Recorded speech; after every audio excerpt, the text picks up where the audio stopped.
So in this video, I'm going to talk about Marxism. Recently, Marxism has been uh, brought under the same sort of critique as progressivism, and I think this is a mistake. Jordan Peterson has been doing this quite a bit lately and has been popularizing this idea that Marxism is this dangerous idea that will inevitably lead to totalitarianism. And that's not really true. And Karl Marx was an Enlightenment thinker, or came from the tradition of Enlightenment thinking. He's a little later in the 19th century, but he comes from the tradition of Adam Smith and David Ricardo. And his major work, Capital, is about economics. He abstracted 19th century capitalism into these models in which he could demonstrate his theories through. These are not political manifestos. His Communist Manifesto is very small. It's a pamphlet.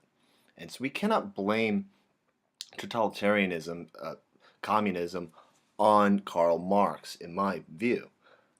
Socialism predates Karl Marx. Mobs of crazy people predate Karl Marx. So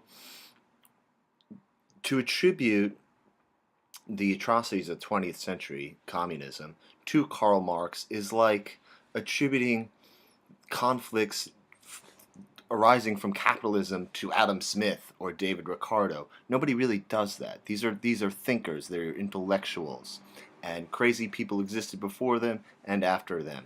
So that being said, there's a few other things that need to get addressed before I describe a bit of Marxism. One is identity politics and Marxism. So the substitution of proletariat with victimized identity, whatever demographic it is, it doesn't really line up. It doesn't make sense from a Marxist point of view, because if you've read Capital, and if you understand that the struggle that Marx speaks of is a class struggle, then it makes no sense to get diverted into identity politics.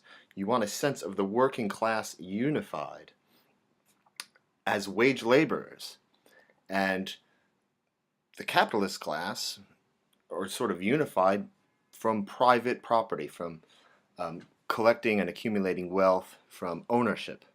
So that dichotomy is only spoiled by identity politics. And if you're a leftist, you'd be well advised not to adopt or not to collectivize around race, around gender, or sexuality.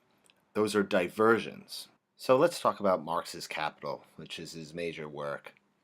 He intended it to be much longer, but he didn't finish it. In any case, it's a very long book. It's described as the working class Bible, so you get an idea that it's very thick. And in it, he lays out many ideas. Most importantly would be his labor theory of value, in which he states that value derives from labor time, necessary labor time. And this word necessary comes from the requirement of society to create enough goods to sustain its working class population.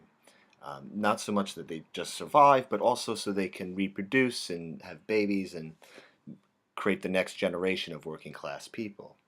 So this creates a requirement, a necessary requirement in which food has to be grown and cultivated, and basic goods and services need to be met.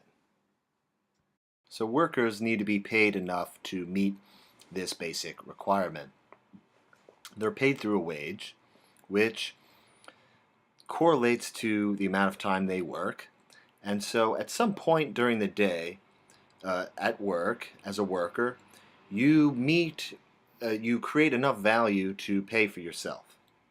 And obviously, the company, the capitalist enterprise, has to generate enough value to pay for all its workers, pay for all its material costs, and more in order to make a profit. So this profit is a surplus, and workers, the proletariat, don't get to decide what happens to this surplus. And this is the basis in which we have the idea of capitalist exploitation. But abstracting to labor time allows us to look elsewhere and see this same dynamic without the existence of money. So if for example, you worked at your own home and you lived with a bunch of people and you did all the cleaning, you would be creating this surplus value which everyone gets to share and benefit from. And in a sense, you could see the same exploitative relationship in a home, in a corporation, wherever, just by understanding surplus value. Just to expand on this very basic idea here, Marx has a concept called relative surplus value. And it goes like this. Suppose at the table factory, they come up with a new technology in which they could produce a table in half the time. And so they need half the amount of labor time to create the same amount of product. They now have a competitive advantage over other companies, other competitors, because they have the technology.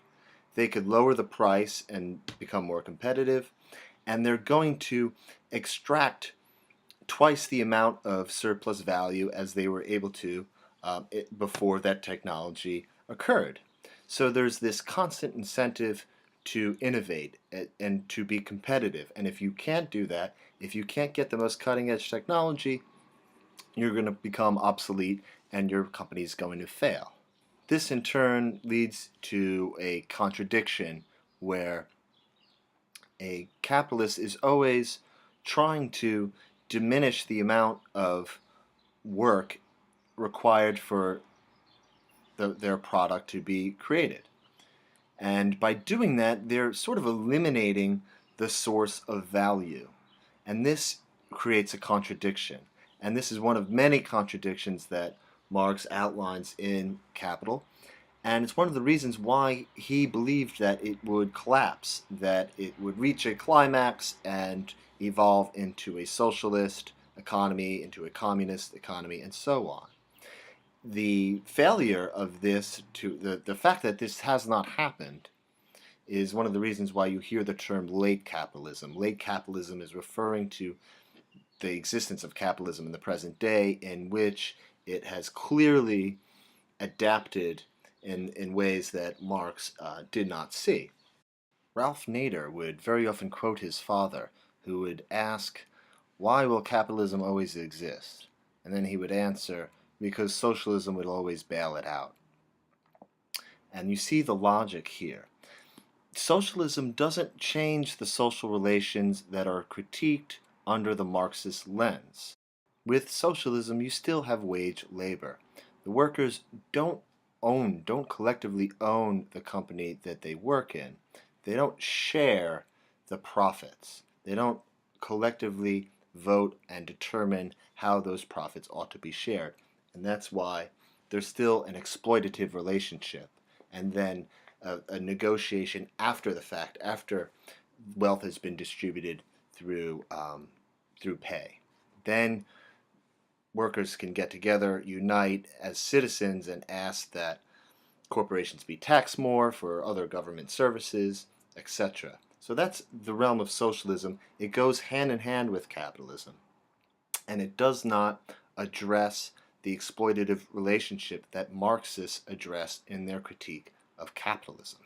So, if you were to be a true Marxist, you would start a cooperative enterprise. And if you look at the economist Richard Wolff on YouTube, go check his channel out. He's a Marxist and he's educating people on Marxism and its application in the economy. And he's not advocating for socialism. He's sympathetic towards it, but what he's advocating for are cooperative enterprises. His main example is the Mondragon cooperative in the Basque region of Spain, which employs hundreds of thousands of people, all of which collectively own the enterprise. They make the most important decisions democratically. If there's a contraction in the economy, workers are going to be reshuffled rather than fired. And so there's a lot of benefits that come with working in a cooperative enterprise. So just to recap, we have a clear distinction between Marxism and Socialism. Socialism being a redistribution of wealth, Marxism an effort to get distribution right the first time. And so I don't think it's appropriate to attribute the atrocities of the 20th century, whether they're under Stalin or Mao, whoever, to Marxism. The fact that they are done under the Communist Party really is evidence that authority figures, governments, are going to want to take claim of whatever the perceived desires are of the majority, or in most cases, the working class. So that's not really surprising. Even Nazi comes from National Socialists, whatever. If a leftist politician, if someone from the left, rather, came out running for office with a platform that would introduce policies to encourage cooperative enterprises, I don't think many people would have a problem with that. And if it's sort of simply stated, I think it would be a very popular idea. So in which case, you don't really see that on the left today. And if you did do that as a politician, you would be appealing to individual industriousness rather than a collective sense of we deserve this from the government. So you'd probably sound a little bit more like a Republican than a Democrat.